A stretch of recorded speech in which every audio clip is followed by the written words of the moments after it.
Hello students, welcome to my YouTube channel Saifi physics. और आज हम बात करने वाले हैं क्लास 10th के फिजिक्स के चैप्टर नंबर 1 के बारे में। उससे रिलेटेड टॉपिक पढ़ेंगे आज। तो उसका जो हम टॉपिक पढ़ने वाले हैं आज वो है refraction of light. Refraction of light,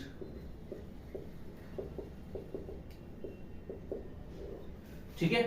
तो इसके बारे में समझते हैं रिफ्रैक्शन ऑफ लाइट होता क्या है, ठीक है। तो सबसे पहले देख लेते हैं इसमें थोड़ा सा theory.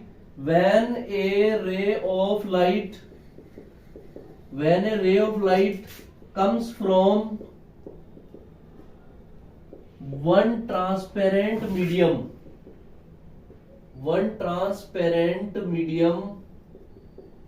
To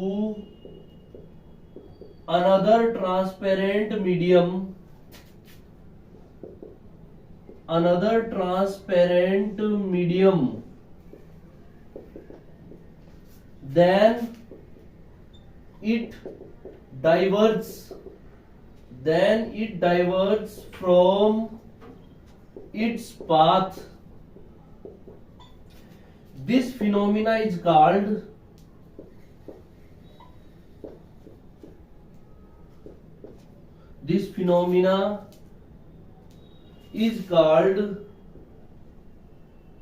refraction of light,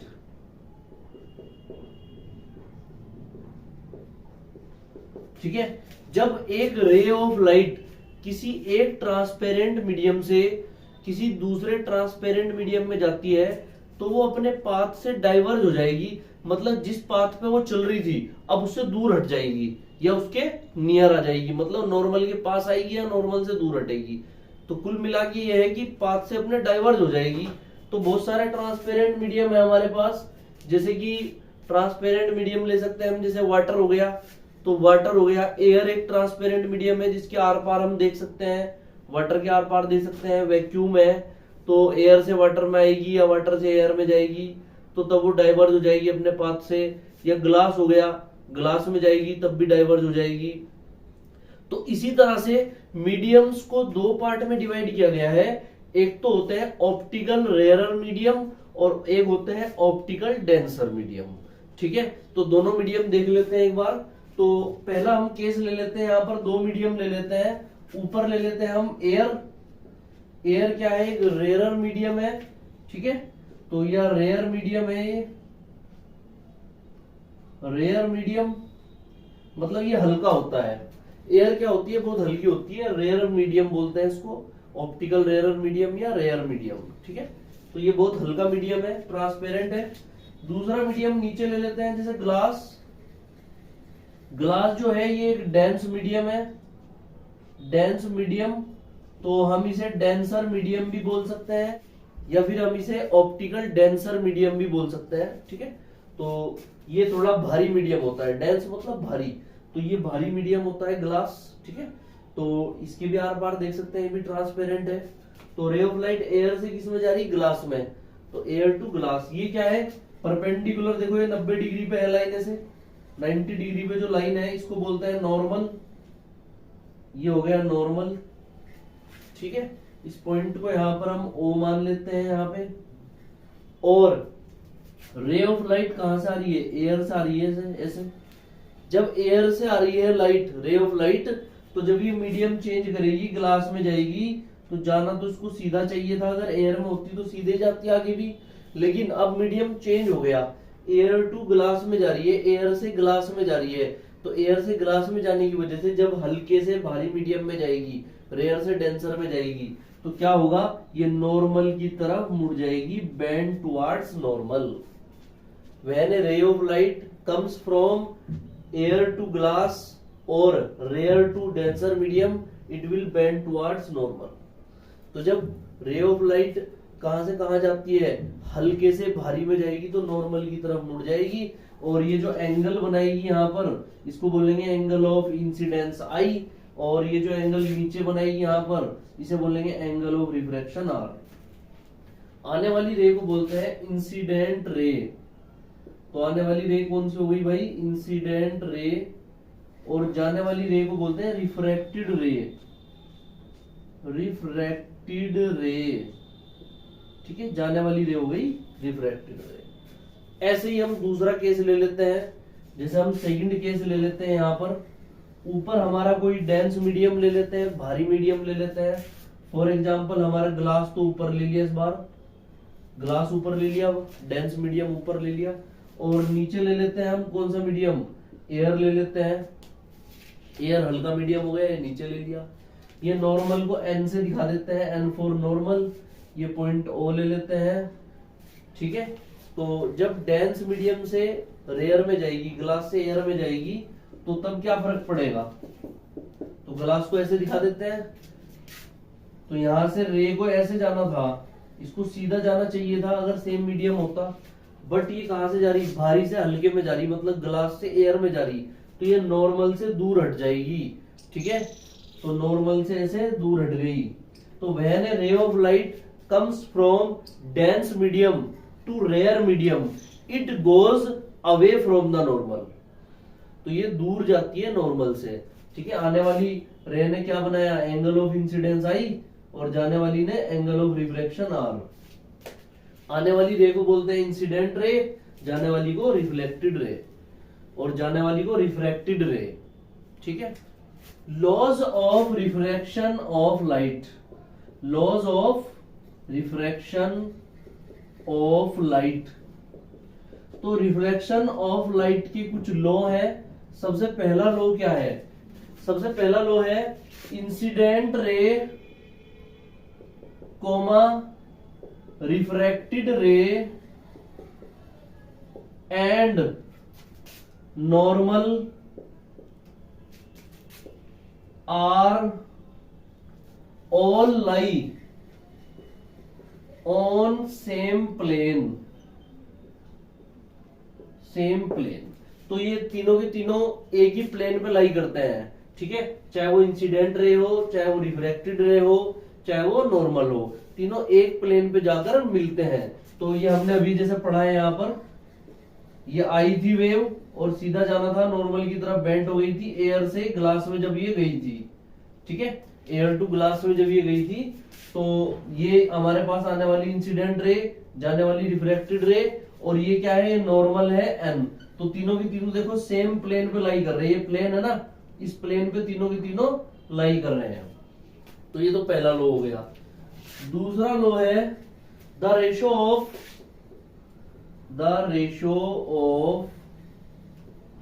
sign of angle of incidence and angle of refraction is called refractive index. Refractive index, it is denoted by n.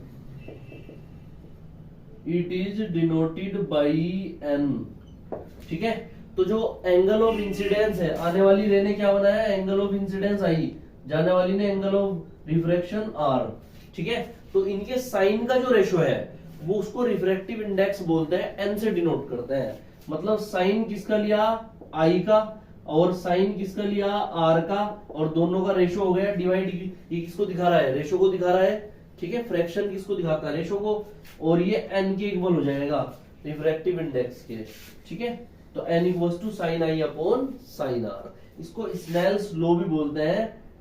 It is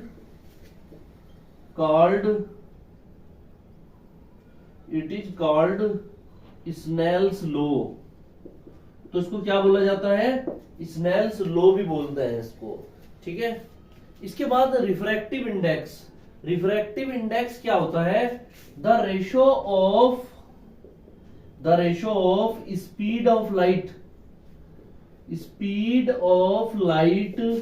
in air और vacuum and speed of light in medium, ठीक है। तो speed of light air या vacuum में जो होगी उसका ratio किससे लेना है, speed of light in medium से, is called refractive index. is called refractive index. It is denoted by n, तो n से डिनोट करते हैं इसको, ठीक है। तो जो स्पीड ऑफ लाइट एयर या वैक्यूम में है उसका रेशो लेना है किससे, speed of light in medium से। मीडियम क्या हो सकता है, जैसे कि आपका ग्लास हो गया, वाटर हो गया, तो इस तरह का कोई मीडियम ले लेंगे, जैसे डायमंड हो गया, ये मीडियम ले सकते हैं उसमें हम, ठीक है। तो n इक्वल्स टू क्या आ जाएगा यहाँ पर, c upon v, n equals to c upon v। c क्या है यहाँ पर, speed of light, speed of light in air और vacuum, speed of light in air और वैक्यूम तो है c, और v क्या है यहाँ पर, speed of light, speed of light in medium, तो मीडियम में जो स्पीड ऑफ लाइट वो क्या है भाई, v, ठीक है। और c की वैल्यू फिक्स है, मीडियम में स्पीड ऑफ लाइट अलग अलग मीडियम में अलग अलग होगी, बट जो स्पीड ऑफ लाइट एरिया या वैक्यूम में है वो सेम रहती है। c की वैल्यू क्या होती है यहाँ पर, फिक्स रहेगी 3 × 10⁸ मीटर पर सेकेंड, ठीक है। और रिफ्रैक्टिव इंडेक्स की कोई यूनिट नहीं होती है, ऐसा क्यों, क्योंकि speed of light in air और वैक्यूम इसको भी मीटर पर सेकंड में मापते हैं, और जो स्पीड ऑफ लाइट होगी किसमें, मीडियम में, उसको भी मीटर पर सेकंड में मापते हैं। सेकंड से सेकंड कैंसिल हो गया, मीटर से मीटर, तो क्या हो गया, यूनिट लेस। तो यूनिट लेस, या फिर जो यूनिट लेस होगा उसको डायमेंशन लेस भी बोलते हैं, तो ये यूनिट लेस होगा, ठीक है। तो रिफ्रैक्टिव इंडेक्स क्या होता है, यूनिट लेस। अब देखते हैं कुछ मीडियम्स के रिफ्रैक्टिव इंडेक्स, ठीक है। तो एक तरफ हम बना लेते हैं मीडियम, और दूसरी साइड हम लिख देते हैं इसके refractive index, refractive index n, ठीक है। तो कुछ मीडियम ले लेते हैं, ट्रांसपेरेंट मीडियम, तो कोई ट्रांसपेरेंट मीडियम ले लेते हैं। फॉर एग्जांपल पहला ले लेते हैं वैक्यूम, वैक्यूम का होता है 1, refractive index of vacuum is 1। इसके बाद हम लेते हैं एयर, एयर का रिफ्रैक्टिव इंडेक्स 1 से थोड़ा सा ज्यादा होता है, ठीक है, थोड़ा सा ज्यादा 1 से होता है, तो उसको हम अप्रोक्सीमेटली 1 ही लिख सकते हैं, अप्रोक्सीमेटली 1 ही लिख सकते हैं। अगर दोनों में कंपेयर किया जाए कि वैक्यूम हल्का है या एयर, तो हल्का कौन है, वैक्यूम, और भारी कौन है, एयर। अगर इन दोनों में कंपेयर किया जाए तो 1 से थोड़ा सा ज्यादा होता है, उसको अप्रोक्सीमेटली 1 लिख लेते हैं एयर के लिए। चलिए इसके बाद हम ले लेते हैं किसके लिए, वाटर के लिए। वाटर का हमारे पास होता है 4/3, या 3 से 4 को डिवाइड करते हैं तो 1.33 आ जाता है, ठीक है। इसके बाद हम ले लेते हैं ग्लास के लिए। ग्लास का क्या होता है 3/2, या हम अप्रोक्सीमेटली इसको क्या लिख लेते हैं 1.5, ठीक है, 1.5। इसके बाद ऑयल, ऑयल का जो होता है वो अप्रोक्सीमेटली ग्लास वाले की इक्वल ही होता है लगभग, ठीक है। तो वैसे नॉर्मली हम इसको ऑयल का जो लिखते हैं वो 1.6, ठीक है, अप्रोक्सीमेटली 1.6 होता है ऑयल का, ठीक है। तो थोड़ा जैसे अलग अलग तरह के ऑयल है, जैसे कि रिफाइंड ऑयल हो गया उसका थोड़ा अलग होता है, ठीक है। जैसे मस्टर्ड ऑयल हो गया, सरसों का तेल, उसका थोड़ा अलग होता है, ठीक है। तो अप्रोक्सीमेटली 1.6 के आसपास रहेगा, ठीक है। चलिए इसके बाद डायमंड, डायमंड, डायमंड जो होता है इसका होता है 2.42, ठीक है, 2.42। तो अगर आपसे कहा जाए कि सबसे कम रिफ्रैक्टिव इंडेक्स किसका है, तो वो वैक्यूम और एयर का है, तो इनका क्या होता है, लोएस्ट होता है। अगर दोनों ऑप्शन में दिए हुए हैं तो वैक्यूम का सबसे कम होगा, और अगर इनमें से कोई एक भी दिया हुआ है तो इनका कम होगा सबसे, ठीक है। तो इनका क्या होता है, लोएस्ट रिफ्रैक्टिव इंडेक्स, ठीक है। एरिया वैक्यूम का क्या होगा, सबसे कम होता है रिफ्रैक्टिव इंडेक्स, इसका मतलब ये सबसे हल्के होते हैं।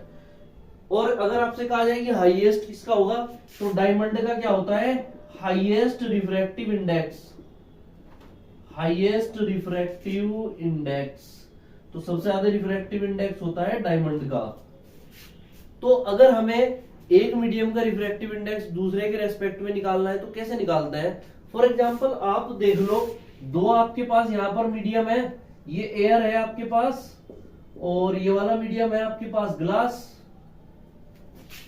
तो इनके बीच में रिफ्रैक्टिव इंडेक्स कैसे निकालते हैं? मान लिया मैंने एयर का मान लिया N1, ग्लास का मान लिया N2, ठीक है, N2, और मुझे निकालना है दूसरे का पहले के रेस्पेक्ट में, तो उसको लिखते हैं 1N2, मतलब सेकंड मीडियम का रिफ्रैक्टिव इंडेक्स फर्स्ट के रेस्पेक्ट में। राइट वाले को पहले पढ़ते हैं, लेफ्ट वाले को बाद में।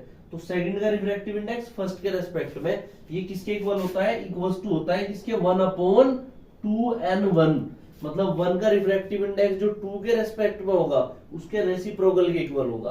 पहला मीडियम क्या है? एयर, तो फर्स्ट की जगह ए लिख सकते हैं एयर। दूसरा मीडियम क्या है? ग्लास, तो 2 की जगह जी लिख सकते हैं ग्लास। तो हम इसे ऐसे लिख सकते हैं ANG इक्वल्स टू 1/GNA, ऐसे भी लिख सकते हैं इसको हम, ठीक है। और कैसे कैसे कर सकते हैं हम इसको? फॉर एग्जाम्पल आपसे पूछ ले कि सेकंड मीडियम का जो रिफ्रैक्टिव इंडेक्स होता है वो फर्स्ट के रेस्पेक्ट में किसके इक्वल होता है, तो आप कैसे लिख सकते हैं किसके इक्वल होता है? तो इक्वल्स टू आप राइट वाले को ऊपर N2 अपॉन लेफ्ट वाले को नीचे अपॉन N1, राइट को ऊपर और लेफ्ट वाले को नीचे। राइट को पहले पढ़ा जाता है सेकंड मीडियम का रिफ्रैक्टिव इंडेक्स फर्स्ट के रेस्पेक्ट में, ठीक है। तो यहां पर जैसे कोई और मीडियम ले लेता हूं मैं इस बार। जैसे हमारा पहला मीडियम है यहां पर, ये है हमारे पास वाटर, फॉर एग्जांपल ये क्या है? N1 है हमारे पास वाटर और N2 है हमारे पास ग्लास। तो उसमें क्या हो जाएगा? पहले में तो आ जाएगा W मतलब वाटर, दूसरे में आ जाएगा ग्लास मतलब G।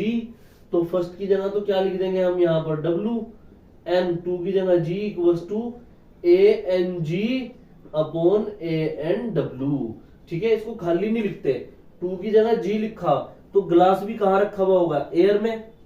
और यहां पर N1 को 1 की जगह W लिख दिया, तो NW खाली ना लिख के A के रेस्पेक्ट में लिख लिया, क्योंकि वाटर भी कहां रखा हुआ होगा? एयर में। तो हर चीज एयर में रखी हुई होती है, तो हम इसको WNG equals to ANG upon ANW लिख लेंगे। तो 1N2 equals to N2 upon N1, या WNG equals to NG upon NW, WNG equals to NG upon NW, मतलब राइट वाला ऊपर लेफ्ट वाला नीचे, ठीक है। तो राइट ऊपर लेफ्ट नीचे, और राइट को पहले पढ़ेंगे। तो जैसे फॉर एग्जांपल हमारे पास ये हमने 1N2 लिखा था, ठीक है। मीडियम रिफ्रैक्टिव इंडेक्स किसका? रिफ्रैक्टिव इंडेक्स ऑफ मीडियम 2, किसका भाई? Medium 2 with respect W for with, R for respect, T for 2, with respect to medium first, medium first के रेस्पेक्ट में, ठीक है। ऐसे ही जब हम 2N1 लिखेंगे तो refractive index of medium 1 with respect to medium 2, तो इसको हम क्या लिखेंगे? Refractive index of medium 1 with respect to medium 2, ठीक है।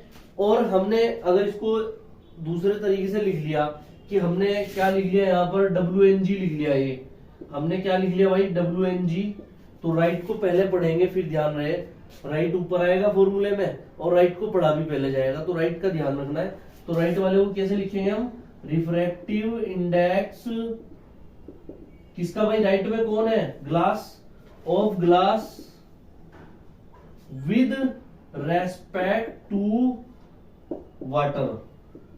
तो ग्लास का किसके रेस्पेक्ट में? वाटर के रेस्पेक्ट में ANG लिखेंगे, क्योंकि हर चीज एयर में तो होगी ही फाइनली। अगर वो किसी दूसरे मीडियम में नहीं रखा आपने किसी चीज को, तो एयर में तो वो होगी, ठीक है। तो ये क्या हो जाएगा? ग्लास। तो राइट में ग्लास है, तो रिफ्रैक्टिव इंडेक्स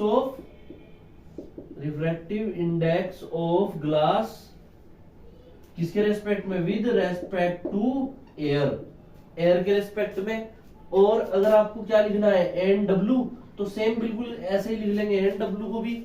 राइट को पहले पढ़ेंगे। रिफ्रैक्टिव इंडेक्स ऑफ वाटर, किसका भाई? वाटर का, with respect to air, air के रेस्पेक्ट में, ठीक है।